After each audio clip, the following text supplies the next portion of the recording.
quotidien. Je souhaite vous donner davantage de conseils et d'astuces pour gagner du temps et mieux gérer votre argent au quotidien. Retrouvez-moi sur le blog organisersonquotidien.fr et en attendant, je vous souhaite une bonne écoute.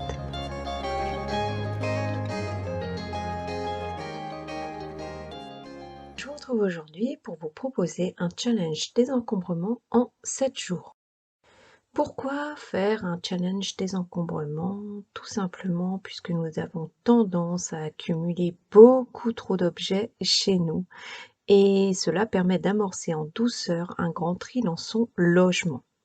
On fait ainsi le tour de nos possessions afin de gagner du temps sur le ménage. Donc voici comment effectuer ce challenge en 7 étapes. Pour ce premier jour, nous allons trier les médicaments. Nous allons commencer en douceur. Nous allons nous attaquer aux produits de l'armoire à pharmacie. Donc, comment procéder? Vous allez rassembler tous les médicaments de la maison, de l'appartement, au même endroit. Vous allez ainsi regarder les dates, vous allez mettre de côté les produits périmés et les produits sous ordonnance. Et vous allez les ramener à votre pharmacien qui va pouvoir les recycler. C'est ainsi l'occasion de faire le point sur notre trousse de secours.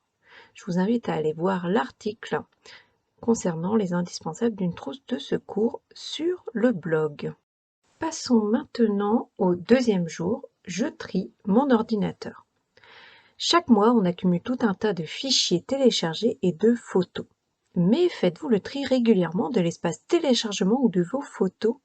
Pensez ainsi à organiser vos documents régulièrement, l'idéal étant une fois par mois. Comment procéder? Pour cela, vous allez fonctionner comme pour votre organisation administrative personnelle. Vous allez ainsi organiser des catégories et des sous-catégories. Par exemple, dans la rubrique personnelle, j'ai indiqué les onglets suivants. Administratif, avec notamment les avis d'imposition. Banque, où figurent les relevés, les RIB, les échéanciers des crédits. Famille, copie des pièces d'identité, du livret de famille. Facture, achat d'équipements, électricité, eau. Santé, ordonnance, examen, décompte de remboursement. Et enfin, vie professionnelle avec CV, lettre de motivation, justificatif Pôle emploi, bulletin de paye, copie de diplôme. Dès que je reçois un document, je le scanne et je le range immédiatement dans la bonne rubrique afin d'être certaine de le retrouver rapidement par la suite. C'est également l'occasion de mettre en place des sauvegardes régulières. Je vous invite à découvrir l'article « Organiser et trier son ordinateur ». Nous voici maintenant au troisième jour, je trie mon linge. Ah, le linge, l'éternelle corvée. On a souvent l'impression de n'être jamais à bout des machines, du repassage, du rangement. Pour mieux gérer, il est utile de trier et organiser le linge régulièrement, et particulièrement les vêtements, idéalement 2 fois par an, avant l'hiver et avant l'été. Comment procéder? On va ainsi faire un tri en 3 temps. À garder, on trouve enfin un rangement efficace. À vendre, à donner, on vend ce qui est en très bon état, par exemple sur Vinted ou les marketplaces. On donne des vêtements en bon état aux associations caritatives. À recycler, il ne faut surtout pas jeter le linge à la poubelle, mais il existe sûrement un point de collecte près de chez vous. N'hésitez pas à aller voir le site La Fibre du Tri. Et c'est aussi l'occasion de gagner un peu d'argent en mettant en vente les vêtements que vous ne portez plus.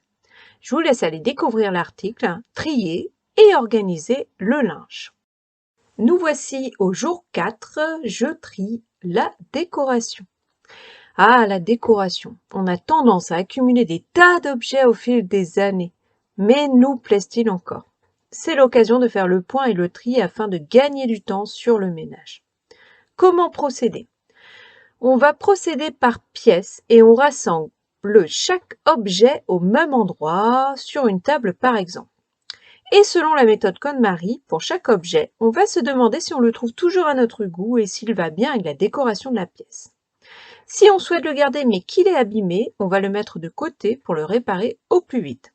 Ensuite, on le nettoie et selon la réponse, on agit. Si la réponse est oui, on le replace sur l'étagère, au mur, etc. Si la réponse est non, on le met dans un carton pour le donner ou le vendre. On hésite, On le place dans un carton, on attend 1 mois et si on l'a oublié, on le donne ou on le vend. Vous pouvez aussi bien sûr recycler les objets qui peuvent l'être. C'est aussi l'occasion de gagner un peu d'argent une fois de plus en mettant en vente les objets en très bon état. Je vous invite ainsi à découvrir l'article Arrondir ses fins de mois avec Vinted. Nous voici au 5e jour, je trie mes papiers. On accumule les documents privés sans vraiment prendre le temps de les trier correctement. Ainsi, on peut vite être dépassé par la masse colossale de papier personnel. Comment procéder? Tout d'abord, on commence par regrouper tous les papiers de la maison sur la table du salon. Vous allez devoir prévoir une demi-journée ou plus selon vos besoins. Si vous avez beaucoup de documents à trier, prenez le temps de faire des pauses afin de ne pas vous décourager. Ensuite, effectuez un premier tri selon ces 3 objectifs. À traiter, à classer ou archiver, à jeter. Et vous pensez à utiliser les sacs de tri pour cette opération, sauf si les documents sont confidentiels, il va falloir les détruire, les brûler, etc. Et cela fait vraiment du bien au moral, c'est prouvé. Pour en savoir plus sur ma méthode de tri des papiers, n'hésitez pas à découvrir l'article « Classer ses papiers personnels ». Nous voici maintenant au jour 6, je trie les produits d'hygiène. Ah, la salle de bain, un endroit où on stocke bien trop souvent des produits qui prennent la poussière. Il est grand temps de faire un tri efficace. La salle de bain est une pièce qui mérite d'être fonctionnelle et aérée. Vous allez ainsi gagner du temps au quotidien. Comment procéder? Vous allez rassembler tous les produits d'hygiène, puis vous allez faire 2 tas. Ceux qui n'ont jamais été déballés, ceux qui sont ouverts depuis bien trop longtemps. Observez-les et regardez au dos la durée de conservation des produits. Si vous avez un doute, jetez-le. Ensuite, pour trier le linge de toilette, vous allez rassembler toutes vos serviettes, gants de toilette et peignoirs. Vous allez faire le tri parmi ceux qui sont en bon état et ceux qui sont à jeter ou à recycler. Pensez à confectionner simplement des lingettes démaquillantes ou pour vos enfants. Retenez que la durée de vie moyenne d'une serviette de toilette régulièrement utilisée est de 5 années. Je vous invite à aller découvrir l'article « Faire le tri dans la salle de bain ». Vous allez faire le tri parmi ceux qui sont en bon état et ceux qui sont à jeter ou à recycler. Pensez à confectionner simplement des lingettes démaquillantes ou pour vos enfants. Retenez que la durée de vie moyenne d'une serviette de toilette régulièrement utilisée est de 5 années. Je vous invite à aller découvrir l'article « Faire le tri dans la salle de bain ». Nous voici maintenant à la dernière étape, je trie ma cuisine. Faire le tri dans la cuisine, voilà un vaste chantier à l'occasion de l'arrivée du printemps, ou en même temps tout au long de l'année. Pour désencombrer sa cuisine, cela va prendre un peu de temps, mais vous allez ensuite vous retrouver dans un endroit clair, aéré, et vous allez gagner du temps, notamment pour le ménage. Comment procéder? Pour la vaisselle et les ustensiles, rassemblez tous vos ustensiles au même endroit et faites un tri efficace. Débarrassez-vous des objets qui ont la même utilité, donnez-les ou vendez-les. Et la prochaine fois, vous allez réfléchir longuement avant de craquer sur tel objet. Votre porte-monnaie vous remerciera.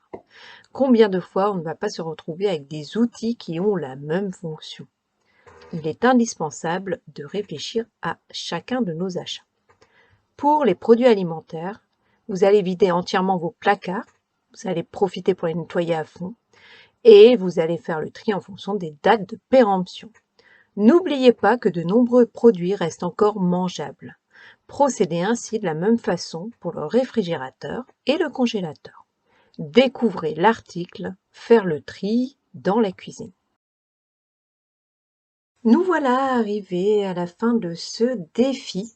Tout d'abord, je tiens à vous dire bravo. Vous allez ainsi noter votre ressenti, ce qui est ressorti de ce défi, les astuces et nouvelles idées que vous avez pour réaliser maintenant un rangement efficace tout en possédant moins d'objets. Alors, votre bilan? N'hésitez pas à venir échanger dans les commentaires pour partager votre ressenti, tout ce que vous avez entrepris avec ce challenge. Voilà, j'espère que cet épisode vous aura plu. Vous retrouvez toutes les informations liées à cet épisode en barre d'informations et aussi sur le blog organisationquotidien.fr. Je vous dis à très bientôt. Bye.